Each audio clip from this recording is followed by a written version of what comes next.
The Go-Giver, a little story about a powerful business idea, by Bob Burg and John David Mann. Here's a wild thought. What if the secret to getting everything you've ever wanted is to give it all away? Sounds like a paradox, right? Like something you'd hear from a wise monk on a mountaintop, not from a successful CEO or legendary consultant. In our world, we're trained to be go-getters. Success is painted as a competition, a race where you've got to hustle harder, move faster, and watch your own back. For an ambitious young guy named Joe, that was the only playbook he knew. He was a classic go-getter, reaching for the stars, yet somehow the harder he pushed, the further his goals seemed to slip away. He was doing everything right, but there was a lot of going and not much getting happening. He'd hit a breaking point, desperate to close a deal that could save his quarter, maybe even his career. And in that moment of quiet desperation, he stumbled onto a secret so beautifully simple, so backwards from what we're taught, that most people just laugh when they first hear it. A secret guarded by an enigmatic mentor, known only as the chairman. That secret sits at the heart of a little book that's quietly become a worldwide sensation, The Go-Giver. Written by Bob Burg and John David Mann, this compact parable has sold millions of copies and been translated into dozens of languages, not because of some massive marketing blitz, but because its message is so powerful it spreads person to person like a whispered truth that demands to be shared. Today, we're stepping into Joe's shoes. We're joining him on a week-long journey that'll flip everything he thought he knew about success completely upside down. By the end of our time together, you'll understand the 5 laws of stratospheric success, 5 elegant principles that form the foundation for the world's most accomplished and fulfilled people. This isn't just about business or stacking cash. It's about a fundamental shift in how you see the world, your relationships, and your own potential. It's about discovering that the most fulfilling and successful life you can live is built not on getting, but on giving. So settle in, get comfortable, and let's dive into the story. Our story opens with Joe, and Joe is struggling. He's ambitious, a hard worker, but he feels trapped on a treadmill going nowhere. He's staring down the barrel of a terrible quarter, having just lost a massive account he'd been counting on, his big kahuna. He's frustrated, desperate, and feels like everyone else has some secret ingredient, some kind of clout and leverage that he just doesn't possess. In a moment of desperation, he decides to track down a legendary consultant, a man so influential people simply call him the chairman. His real name is Pindar. Joe figures this will be impossible, that he'll have to battle through layers of gatekeepers and assistants. But to his absolute shock, he gets an appointment for the very next day, a Saturday morning no less.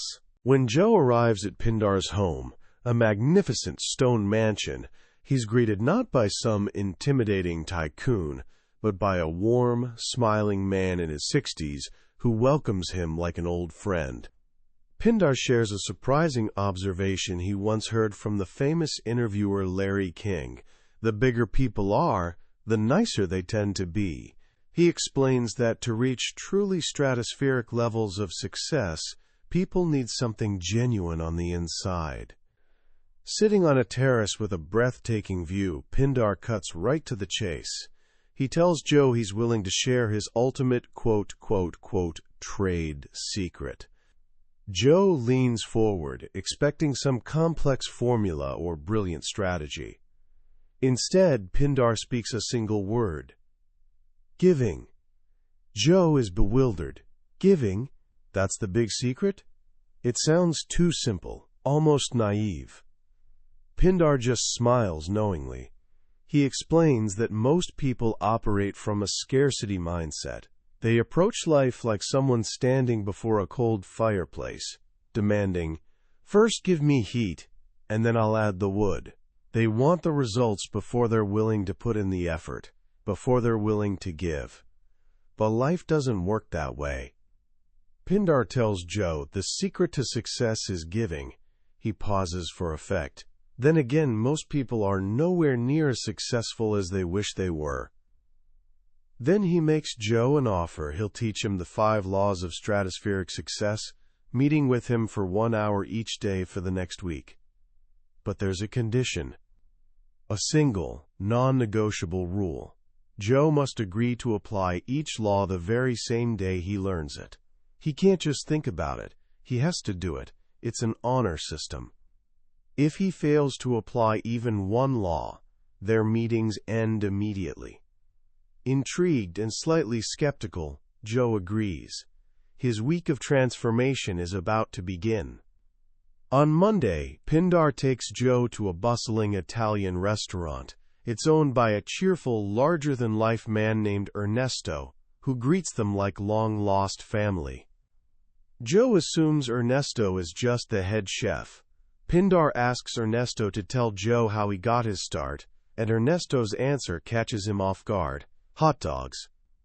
Ernesto tells the story of how he arrived in the city with just enough money to buy a hot dog cart. It was tough at first, but he poured his heart into it. He didn't just sell hot dogs. He created an unforgettable experience. He remembered the names of the children who visited his cart, their favorite colors, their birthdays. He made every customer, big or small, feel genuinely special and appreciated. Soon, his little cart wasn't just a place to grab lunch. It became the city's, quote, best outdoor dining experience. His reputation for extraordinary service caught the attention of a group of executives, including a mysterious figure Ernesto calls the Connector. They were so impressed, they invested in him, helping him open his first restaurant. From there, his empire grew. Joe is stunned to learn that this friendly chef not only owns a half-dozen restaurants, but is also a real estate magnate worth hundreds of millions of dollars. How did he do it? Ernesto explains that a good restaurant gives you good value for your money, but a great restaurant strives to give you a level of food and service that money can't possibly buy. Its goal is to defy expectations. And with that, Ernesto reveals the first law. The law of value. Your true worth is determined by how much more you give in value than you take in payment. Joe is confused. That sounds like a recipe for bankruptcy, Ernesto clarifies. Asking, does it make money, isn't a bad question, it's just a bad first question. The first question must always be, does it serve? Does it add value to others? If the answer is yes, then profitable things will naturally begin to happen. It's not a strategy, he says. It's a way of life. You give because you love to. Later that day, back at his office, Joe wrestles with this idea. How can he possibly apply it? Just then, he gets a call from a lawyer, Jim Galloway, who regretfully informs him that he's lost another account because his firm lacks strong overseas connections. Joe's first instinct is frustration, but then he remembers the law of value. He takes a deep breath, opens a file of his competitors, and finds the business card of a man known for his international strength. He gives the name and number to Jim. He just handed business to a competitor. It feels completely insane, but he's fulfilled the condition. The next day, Joe meets the second go-giver. Her name is Nicole Martin, the CEO of a massively successful educational software company. But when Joe arrives at her office, he's bewildered. The conference room looks like a kindergarten classroom, filled with modeling clay, finger paints, and pipe cleaners. And Nicole herself isn't some stern executive. She's a warm, vibrant woman who looks about his own age. Nicole explains that she started as a grade school teacher, frustrated by a system focused on memorization. She invented a series of creative games to help her students truly learn, but she could only reach 25 kids at a time, and she was barely making ends meet. She was giving immense value, but her compensation was painfully low. She realized that the law of value only determines your potential worth. The second law determines how much you actually earn. Driven by a desire to help more children, she partnered with a software engineer and a marketing expert, both parents of her students, to turn her games into software. A man she also calls the connector helped them find initial funding. Today, her company reaches millions of children around the world. And this leads her to the second law. The law of compensation. Your income is determined by how many people you serve and how well you serve them. It's not just about the quality of your service, it's about the scale of your impact. A teacher provides incredible value but serves a small number of people. An entertainer might provide less noble value, but they serve millions, which explains their massive income. Nicole wanted more success, so she found a way to serve more people. The beauty of this law, she explains, is that it puts you in control. There are no limits to what you can earn, because you can always find more people to serve. Joe's homework for that day feels a bit silly. He can't suddenly expand his client base to millions, so what can he do? He remembers the delicious coffee Rachel, Pindar's housekeeper, had served him. He takes a freshly ground bag back to the office and spends the next half hour brewing and serving a perfect cup of coffee to every single person on his floor, some of whom he barely knew. He served more people. He felt a little foolish, but he did it. On Wednesday, Joe meets the third mentor, Sam Rosen, a legendary financial advisor whose offices occupy the top floor of the city's most prestigious building. Sam is a warm, white-haired gentleman who immediately puts Joe at ease. He's the single most successful person in his company's history, but he tells Joe that he started out as a terrible salesman. His career only took off when he stopped focusing on what he could get and started focusing on what he could give. But the real secret, he says, is building a network. Not just a list of contacts, but an army of personal walking ambassadors. People who are personally invested in seeing you succeed, because you're just as invested in them. And how do you build such a network? Sam leans in and gives Joe the key. Stop keeping score. He explains that so-called win-win thinking is often just a disguised way of making sure everything is even. I scratched your back, so now you owe me. That's not a friendship. That's being a creditor. The only winning proposition is 100%. Forget 50-50. Focus entirely on the other person's win. This leads to the third law. The law of influence. Your influence is determined by how abundantly you place other people's interests first. Joe struggles with this. It sounds noble, but how does it lead to success? Pindar explains that when you focus on other people's interests, your own interests are always taken care of. People are drawn to givers. Givers attract. True influence doesn't come from power or money. Influence creates those things. That night, Joe gets home late, exhausted. His wife Susan is equally stressed. They have an unwritten rule: 30 minutes of complaint time each, and no more. Tonight, Susan is venting about a difficult situation at her job. As her time runs out, she stops herself, saying, "Fair's fair." The phrase hits Joe like a brick. Fair's fair, 50-50. He hears Sam's voice in his head. That's not being a friend, that's being a creditor.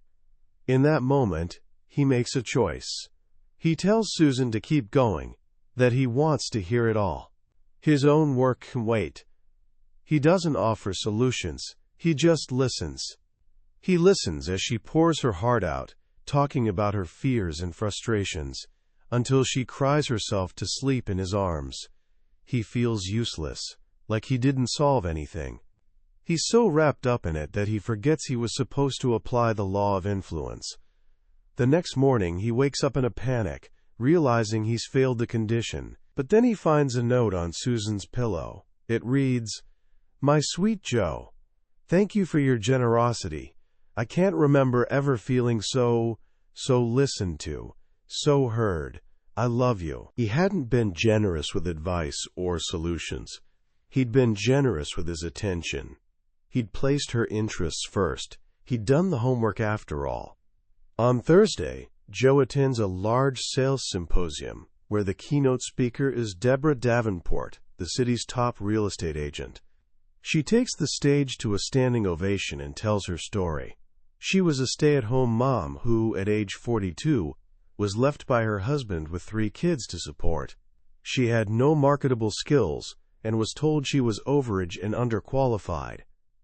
Desperate, she got her real estate license and spent a year trying every closing technique in the book, from the assumptive close to the shame close. After a full year, she hadn't sold a single house. She hated every minute of it and decided to quit. On her very last day, she had one final appointment she couldn't get out of. Feeling she had nothing left to lose, she threw all the techniques out the window. She didn't even bring a spec sheet. She just talked with the client, like a friend. She was just herself. And of course, the woman bought the house. Deborah learned a powerful lesson that day. The marketplace didn't want her sales techniques. It wanted her. It wanted her warmth, her care, her friendship. She'd been trying so hard to be a salesperson that she'd forgotten how to be a person. This brings her to the 4th law. The law of authenticity. The most valuable gift you have to offer is yourself. She explains that specific skills are only 10% of success. The other 90% is people skills. And the foundation of all people skills isn't about being a good listener or caring about others. It's about being yourself. No matter what you think you're selling, you're really selling you. Hearing this, something shifts in Joe. On the drive back, he confesses to Pindar the real reason he sought him out. It wasn't to learn about success. It was to use Pindar's clout and connections to land the big kahuna account. He was trying to be a schemer, someone he wasn't. He feels ashamed, but Pindar just smiles gently. "That's not the real reason you came," he says. "The real reason you came is that you were hungry to learn about genuine success." Later, back at the office, Joe feels compelled to confess to his quiet, unassuming coworker Gus, the one who first gave him Pindar's contact information. He tells Gus that he used to think he was old-fashioned and naive. By being honest and vulnerable, he's applying the law of authenticity. And then, all the pieces fall into place. Gus reveals that he's known Pindar for decades. He was the one who introduced Pindar to Sam Rosen. He was the one who invested in Ernesto's hot dog stand. He was the one who connected Deborah Davenport with Ernesto. And he was an early investor in Nicole Martin's software company. Gus is the connector. Joe is absolutely floored. This quiet man, who sits in a small office and seems to do no work, is a multimillionaire and the hub of this incredible network. Why does he still work here? Gus just winks. An old man's gotta have some fun. Finally, it's Friday, the last day. Joe arrives at Pindar's mansion for his final lesson. He and Pindar sit on the terrace, waiting for the mysterious Friday guest, who will reveal the final law. As they wait, Joe admits he's struggling with one final hurdle. He was raised to believe that it is better to give than to receive. Being a good person means you give without thinking of receiving, but he can't help but think about receiving, which makes him feel selfish and unworthy of this whole philosophy. Pindar offers a simple but profound analogy. He asks Joe to try exhaling for 30 seconds without inhaling, Of course, Joe can't do it. Pindar explains, "It's not better to give than to receive. It's insane to try to give and not receive. Refusing to receive is arrogant. It denies the other person their right to give." Giving and receiving are two sides of the same coin. They're like breathing in and breathing out. You cannot have one without the other. The entire universe works this way. Plants give oxygen, which we receive. We give carbon dioxide, which they receive. Every act of giving is only possible because there's also an act of receiving. The secret to effective giving is to stay open to receiving. Suddenly, Joe gets it. All the giving in the world won't lead to success unless you allow yourself to receive. Being open to receiving isn't selfish, it's essential. It's what keeps the cycle of value flowing. And with that flash of insight, Joe realizes he's just discovered the final law himself. The law of receptivity, the key to effective giving is to stay open to receiving. Pindar smiles. "Who was supposed to reveal the last law?" Joe asks. "The Friday guest?" "Ah, the Friday guest," Pindar replies. "That would be you, my friend." Joe returns to his office that afternoon to learn the final, crushing news. He's officially lost the Big Kahuna account. His third quarter is a failure. By all measures of a go-getter, he's lost. But strangely, while he feels disappointment, he doesn't feel defeated. He feels calm. He understands that success isn't measured by a single account. It's about who you're becoming. As the office empties, the phone rings. It's a man named Neil Hansen, the very competitor who won the Big Kahuna account. He's in a jam. He got Joe's name from Ed Barnes, the other competitor Joe had referred business to on Monday. Hansen has a massive client, a global hotel chain, that needs a supplier for premium, high-volume coffee for a launch in just 3 weeks, and he can't find anyone who can do it. Joe takes a long, slow breath. He thinks of Rachel and her global network of coffee growers. He thinks of the 5 laws. He thinks of the flow of giving and receiving. He smiles into the phone. "You know," he says, "I just might know someone." The story jumps forward a year. A young woman named Claire is nervously walking to an interview at a company that's seen a stratospheric rise in less than a year. The company is called Rachel's Famous Coffee.